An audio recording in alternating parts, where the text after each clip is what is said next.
信心的人，他就会在那边哀哭，说惨了，惨了，怎么办？会亏啊，会亏损啊，会没有盼望啊。一个大有信心的人，他的看法绝对是跟人家不一样的。你还记得，当神要带领这一群以色列民进入迦南地的时候，差派了几个探子先去探路？几个探子？总共10个吗？12个，只有2个回来报好消息，也就是我差派了12个人出去帮我看看那一间教会好不好，那一些弟兄姊妹好不好。像我们要建立教会的时候，我们都会来查看这四周的环境，这四周的人群。那差派10个人出去，12个人出去，那12个人回来，10个说的是一样，2个人说不一样。依着信心不同，回报也不同。10个人因着没有信心，不相信神，他就来说惨了，遐个人拢就高大，有吗？一个拢像黄俊卿安尼这大才华。其他的人就像我们的婷卡，像我们的小朋友一样这么的小。我们像蚱蜢一样，那个地方我们攻不进，千万不要去，我们稳死了。但是有2个人，他就大有信心，就是什么？迦勒跟约书亚，他们一样去看，他们看到的是我们足能得胜。足是什么？特懂，我娘哎，足能就是够用、够满足、够得胜。当他们看见我们的葡萄是这样一串一串，你知道迦南地的葡萄是用2个人用扛的，而且葡萄是串到地底下。这是一大串，因此你可以看到那里的物质多么的丰盛。他看到的是这些，主啊，你所赏赐给我们的迦南美地是充满着丰盛的，谢谢你即将带我们过去。这2个人看见跟这10个人看见差多少，乃是因为我们的信心不一样。因此就这样子，我们当思考看看，为什么我们这一个人经历这么多神的带领，经历这么多的神迹奇事，你仍然没有信心？你仍然对神没有信心。打开你的周报，第三点讲到的是燃主信心成长的事。你认为呢？你为什么你的信心一直那么的小？你认为呢？找出你的理由啊！为什么在神的面前，你的信心一直没有办法成长？每一个人在基督里面，白信主10当，白信主2当。2当的比10当的来的还有信心，为什么？难道我们刚才举手的人不是说要信心吗？不是希望信心可以提升吗？那到底你的信心为什么一直都在那里，一直没有办法提升，甚至一直退步呢？回到刚才所说的，当信心的道理来的时候，为什么这个信心的道被你压制住了？为什么这信心的道没有办法成长？第一，你刚写下来，拦阻你信心成长，拦阻你没有办法继续领受神的带领跟赐福的人，你是否是一颗刚硬的心？神给你百般的恩赐，百般的祝福，你都认为都哈赫助戏刚刚好的，甚至给你任何疾病的医治，你都觉得是医生的手给你很好的医治的过程。你不依靠神，你不相信神仍然透过医生的手在赐福给你。一颗刚硬的心乃是拦阻信心的成长。第一，信心的拦阻就是你刚硬的心。第二，拦阻你信心成长的是什么？你不爱神，你只爱自己。你不懂得感恩，也就是什么？有需要我再来，就像我们昨天在分享。传统的敬拜，传统的拜偶像的方式，就是我需要3支香点的，你保守阮爱趁钱，你保庇阮一家大细拢平平安安、健健康康，了后，记得3支香插了出去，就无个讲安怎，就是这样子。你把我们的神照着你旧有的敬拜偶像的方式，也带到你的生命当中。我要告诉你，我们的神跟偶像是不一样。我们的神不是阿拉丁神灯，有求就必应。他是父亲，他比我大，求看看他要不要给。哦，像是我求你就要给我，我求你就要赐福，不然我就不拜你。请问谁大？你大，你大。我再说，以前的偶像是有需要再来跟他说，只有我们的耶稣，他讲求跟我们彼此之间的感情。我跟我们的儿女，只在于拿钱才来见父亲。你的孩子来到你面前都是要钱的，这个父母悲哀可悲。但是你的孩子喜欢把他大大小小的事都沟通给你知道，常常喜欢做一个贴心的儿女，常常他遇见事情就来跟你分享，跟你交心。请问你要你的儿女是什么样的儿女？当然是贴心，当然是随时随地想要跟父母交谈，分享他的心事，让我们这样子感情的交流。我们的神是这样子的神，他是我们的父。他不是偶像，不仅只是神，只是祝福而已。第二个拦阻我们信心成长的是什么？你不爱神，你不懂得感恩，常常感恩，将感谢归给我们的神，你的信心就会提升。第三就是我们的老我，骄傲。你认为人定胜天，你认为还是要靠人来做了。神帮助我没错，但是我还要做啊。其实当你觉得你靠着自己的努力，包括经营你的婚姻，包括经营你的事业，我曾经说过，包括我们现在正在讲求，我们要做一个好的事业，不是你做得好，不是你做得好吃，你就有生意。依靠这一位神，依靠这一位神。婚姻这几天脸书被一件事情，婚姻的事情洗版，我想大家都知道。如果你还认为凡事都靠着你人的经营，我要告诉你，骄傲，来到主面前好好的认罪悔改。没有信心乃是你骄傲，因为你依靠自己，你怎么会依靠神？你的信心怎么来啊？你的信心怎么来？什么东西都靠着你自己，那你的生命是不是就不需要神了？那何来的信心？何需要信心呢？第三，拦阻信心成长的是什么？骄傲。我们重复来，拦阻信心成长的第一名是刚硬的心。第二是不爱神，不懂感恩。第三，骄傲。骄傲，依靠自己，人定胜天，这是错误。事实上告诉我们，人定胜天，靠自己走人生的道路，这是完全在神的面前完全错误的。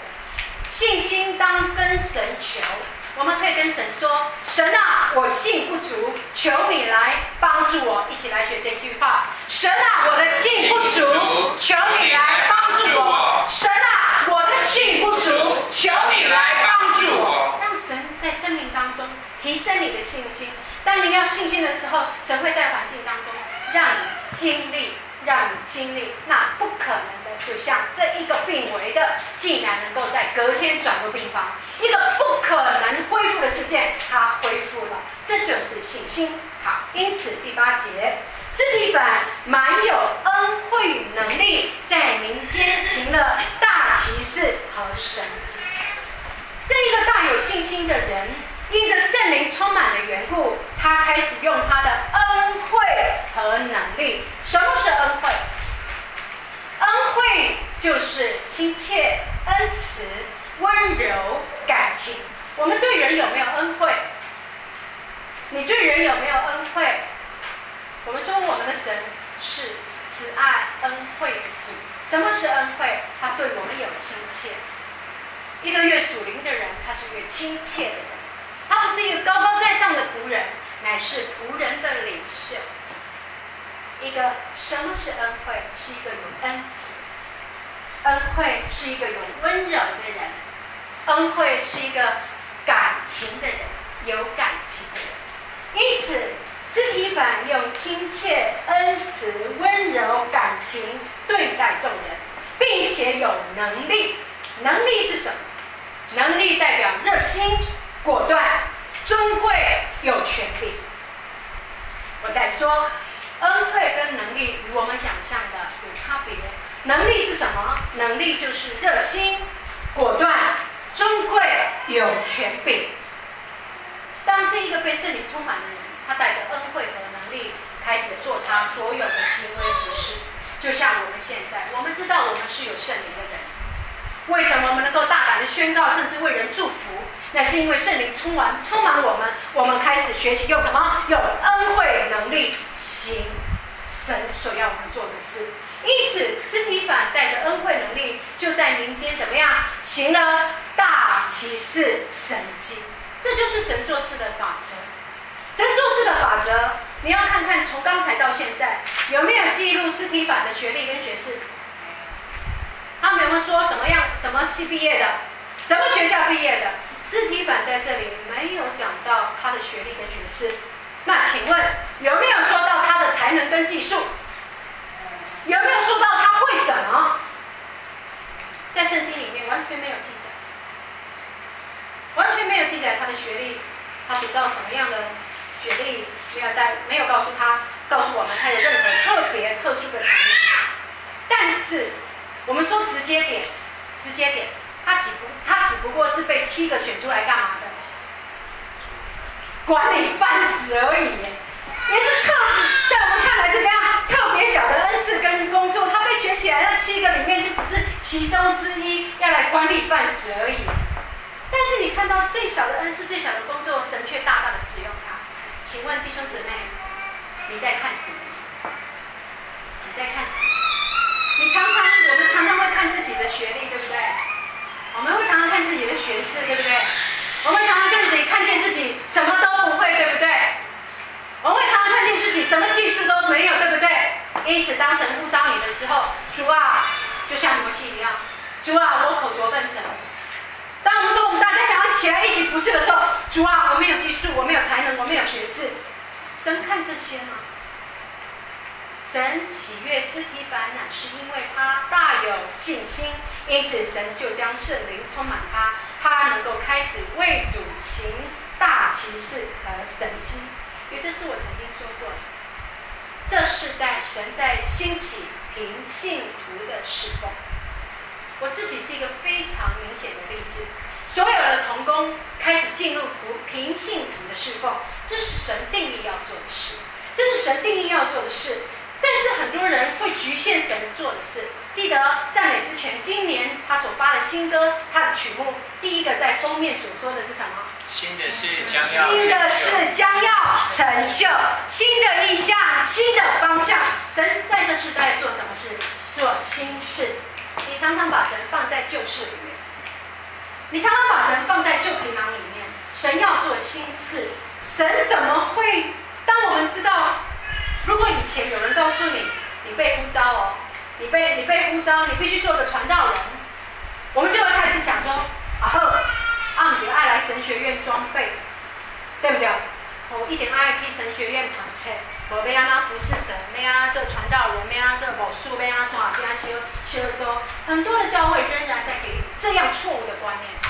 因此这一些没有读神学院的人呢，他就大有理由跟借口说，而且逃避了神对他的呼召。哇，我读神学院，你叫我创的，无可能。找到理由跟借口呢，是因为没有读神学院，然后各样的装备才能不够，因此推却了神对于你的呼召。今天神大大的告诉我们，我们应当起来悔改，不要为着逃避而找到借口。没有读神学院，不是你不服侍神，不追求神，不回应神呼召的理由跟借口。我没有借口，你更没有借口，你更没有借口。我要告诉大家的是，神怎会倚靠神学？神为什么要从人来教？难道神不能够亲自来教导你、带领你吗？为什么要神学院的人才能够来当牧者、当传道人呢？神倚靠神学院，神倚靠牧者教导，神倚靠教师来教导吗？神喜欢做新事。你把神局限在比神学院还要来得小，你不懂得神能够亲自的启示，神能够亲自的带领，不是神来倚靠人，是人来倚靠神。他喜欢做超乎我们能够想象的事，包括我们一早就做了这2个见证。他喜欢做新事，他喜欢做你想都想不到的事，就让你倚靠他就对了。在哥林多前书是我一直以来非常喜欢，甚至在各样布道会里面，我都会用它做我的一个座右铭。一起来，哥林多前书第2章27到29，一起来。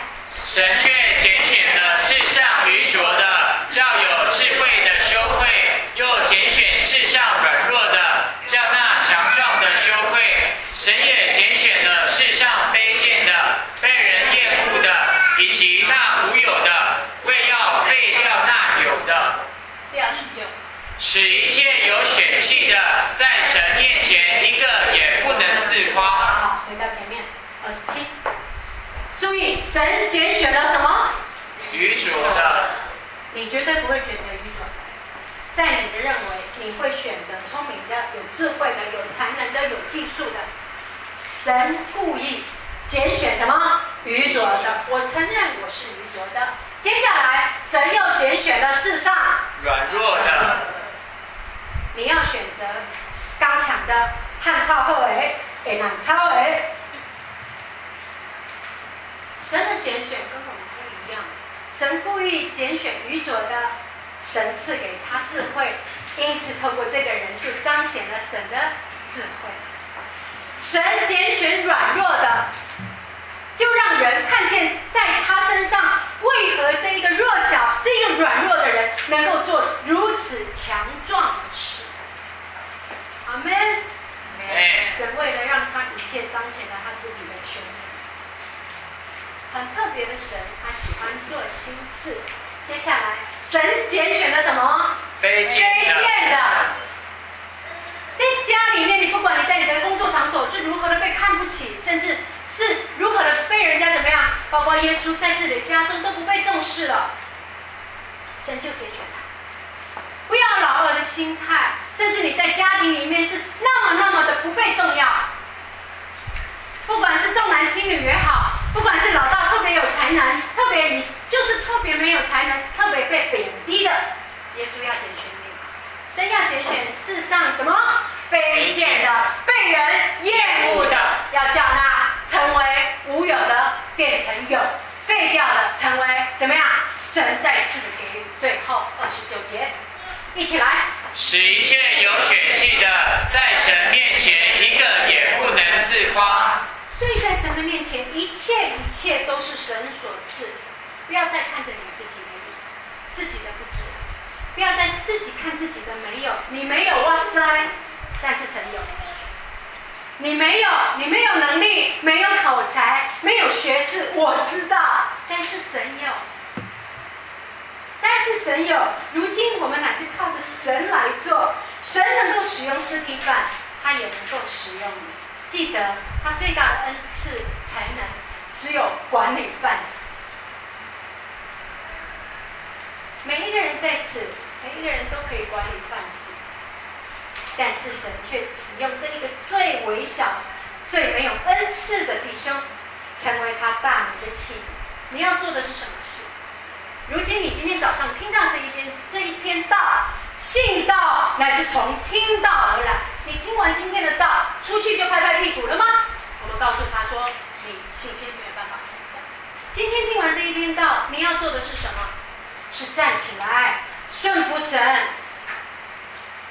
将你的生命提升上来，顺服在神的话语里面，求神建造你的信心。如果你的信心还微小，就是那一句话：主啊，我的信心不足，求你来帮助我。因此，你知道吗？是这样子的一个管理饭食的弟兄，管理饭食的弟兄，各地从第9节，当时有称利百地拿会堂呢，会堂里面管理会堂的人，所有知识水准、学历都比司提反还要来得精准，律法也更加的精深研究过的啊。他们都来到各地的会堂来，都起来怎么样跟司提反辩论？你有没有想过，一个没有口才的人遇见这么厉害的人来辩论，不输了？但是司提反靠着大有信心，圣灵充满，跟这些人在真理上辩论的时候，第10节一起来。司提反是以智慧和圣灵说话，众人抵挡不住。再一次来。司提反是以智慧和圣灵说话，众人抵挡不住。人靠着自己的言语辩论，人靠着自己的口才、火气、血气来辩论，但是司提反，他以圣灵和智慧来回应所有进入辩论里面的人，有能力胜过言语的辩论，有神的同在胜过在口才上可以把天上的小鸟骗下来。一个人取红绿绿，到最后在真理里面之后怎么样，也一样会被揭开。唯有靠着圣灵和智慧的能力说话，众人怎么样抵挡不住。因此你知道吗？如今我们在世，我们说不再依靠自己的骄傲，放下你自己吧。你再跟我说你很会经营，我再看看你靠着自己能够经营出个什么东西。每一个人都要在神面前相信，人的经营只会接受撒旦的破坏，人的骄傲一直以来都是神亲自抵挡你，他让仇敌在你身上继续的靠着你自己去做工。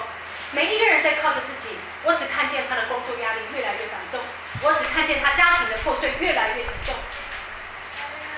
我从来没有看过一个靠着自己能够得胜，只有越大越来在经济上越来越产生压力的，一个一个。我说仇敌最清楚我们这一个人的软弱，你看钱他知道，他就用钱绑住你，越欠越大，你压力就越重。你的软弱他比你更清楚，不再依靠自己，乃是依靠神的灵。人的智慧比神的愚昧还要来得差，因此再一次的提醒，为什么你一直没有办法领受到我刚才所说这些人的祝福？